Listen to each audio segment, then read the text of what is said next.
Welcome to the pool of science students. आज हम A level की बायोलॉजी स्टार्ट कर रहे हैं। तो चैप्टर फर्स्ट है सेल स्ट्रक्चर। तो सेल स्ट्रक्चर के बारे में आज हम स्टडी करेंगे। जब माइक्रोस्कोप इजाद हुई थी तो एक इंग्लिश साइंटिस्ट थे रॉबर्ट हुक, जिन्होंने प्लांट के एक थिन स्लाइस को माइक्रोस्कोप के अंदर एग्जामिन किया था। एग्जाम्पल के तौर पे उन्होंने एक कॉर्क का पीस जो है वो चूज़ किया था और उन्होंने इस कॉर्क के पीस को माइक्रोस्कोप के अंदर देखा था। तो उन्हें जो है वो एक रेगुलर स्ट्रक्चर जो है वो नजर आई, जिसको उन्होंने अपनी एक बुक में शो किया, जो कि उन्होंने 1665 के अंदर लिखी थी। तो ये डायग्राम जो मैं आपको दिखा रही हूँ, ये डायग्राम रॉबर्ट हुक ने जो है वो एग्जामिन की थी एक कॉर्क के पीस में। तो अगर आप इस डायग्राम को देखें तो आपको इसमें बहुत सारे पोर लाइक स्ट्रक्चर जो है वो नजर आते हैं, जिनको रॉबर्ट हुक ने सेल का नाम दिया था। हर सेल जो है वो एक खाली बॉक्स के जैसे होता है, जिसके इर्द गिर्द क्या है, मेम्ब्रेन है। तो रॉबर्ट हुक जो है जब ये सेल डिस्कवर कर रहा था या जब उसने इस चीज़ को डिस्क्राइब किया था, उसने कभी सोचा भी नहीं था कि ये एक लिविंग थिंग्स का एक बुनियादी यूनिट निकलेगा, एक फंडामेंटल यूनिट होगा। जैसा कि हम जानते हैं कॉर्क के सेल्स जो है वो डेड होते हैं। तो उसके बाद हुक और फर्दर साइंटिस्ट ने जो है वो लिविंग मटेरियल्स के अंदर सेल्स को फर्दर ऑब्जर्व करना शुरू किया। नॉट मोर देन 200 ईयर्स बाद उन्होंने सेल थ्योरी जो है वो पेश की, जो कि दो जर्मन साइंटिस्ट ने लिखी थी।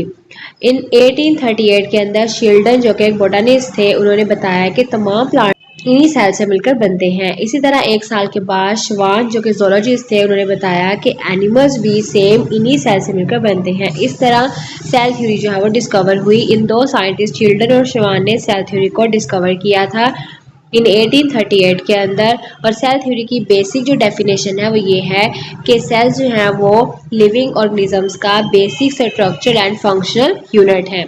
उसके बाद 170 ईयर्स बाद ये आइडिया जो है वो बहुत ही मोस्ट फेमिलियर हो गया और इम्पॉर्टेंट थ्योरीज में शामिल हो गया बायोलॉजी की। तो इसी में जो है वो विर्चू थ्योरी भी हम ऐड करेंगे। विर्चू थ्योरी जो है वो 1855 में विर्चू ने पेश की थी। विर्चू साइंटिस्ट थे जिन्होंने अपने ही नाम से थ्योरी जो है वो 1855 में दी थी कि तमाम सेल जो हैं वो प्री एग्जिस्टिंग सेल से बनते हैं बाय सेल डिवीजन। तो उनकी थ्योरी का जो मेन पॉइंट था वो ये कहते थे कि जो सेल्स हैं वो पहले से जो मौजूद सेल होते हैं उन्हीं में सेल डिवीजन होती है और फिर जो है तमाम न्यू सेल्स बनते हैं। अब सेल्स क्यों, इन बॉक्सेस को सेल्स का नाम ही क्यों दिया गया? तो सेल जो है वो हम एक बैग की जैसे कंसीडर करते हैं कि जैसे एक बैग है और उसके अंदर ज़िंदगी की तमाम जो है केमिस्ट्री या ज़िंदगी के तमाम राज जो हैं वो उसके अंदर छुपे हुए होते हैं, उसी के अंदर मौजूद होते हैं। तो पार्शली सेपरेटेड जो है, इसके अलावा सेल्स के आउटसाइड के इन्वायरमेंट जो होता है वो पार्शली सेपरेटेड होता है। सेल के अंदर डिफरेंट चीज़ें होती हैं, सेल के अंदर का इन्वायरमेंट डिफरेंट होता है, सेल के बाहर का इन्वायरमेंट बिल्कुल डिफरेंट होता है। थिन मेम्ब्रेन जो कि सेल्स के इर्द गिर्द होती है, ये इस एक्सचेंज को कंट्रोल करती है जो सेल और उसके इन्वायरमेंट के दरमियान में होता है। सेल के ऊपर जो मेम्ब्रेन होती है वो एक बहुत ही इफेक्टिव बैरियर के तौर पे काम करती है, जो कि सिर्फ स्पेसिफिक चीज़ों को ही अंदर बाहर अलाउ करती है ट्रांसफ़र होने के लिए, यानी ये ट्रैफिक को कंट्रोल करने का काम करती है, मटेरियल्स को कंट्रोल करने का काम करती है। यहाँ पे ट्रैफिक का मीन्स है मटेरियल्स जो कि सेल की मेम्ब्रेन से इन्वायरमेंट में और सेल के इनसाइड में ट्रांसफ़र होते हैं। तो दोनों डायरेक्शंस में मटेरियल्स का ट्रांसफ़र होना, इस ट्रांसफ़र को कौन कंट्रोल करता है? सेल मेम्ब्रेन कंट्रोल करती है।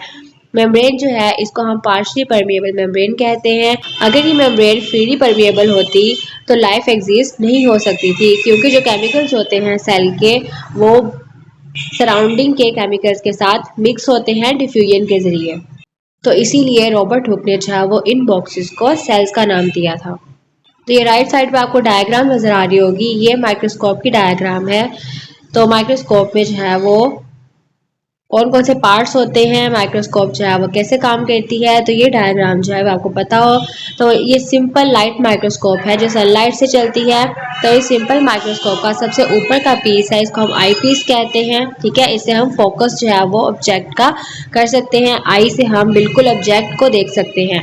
इसके अलावा ये जो लाइट नज़र आ रही है आपको, ये लाइट बीम है। तो माइक्रोस्कोप के नीचे जो है, सबसे नीचे एक लेंस है, उसके नीचे जो है वो लाइट का सोर्स है। सनलाइट जो है वो इस मिरर से रिफ्लेक्ट होके जो है वो ऊपर जाती है। यहाँ पे बल्ब लगाया गया है ताकि डायरेक्ट जो है वो लाइट मिरर के ऊपर रिफ्लेक्ट करे।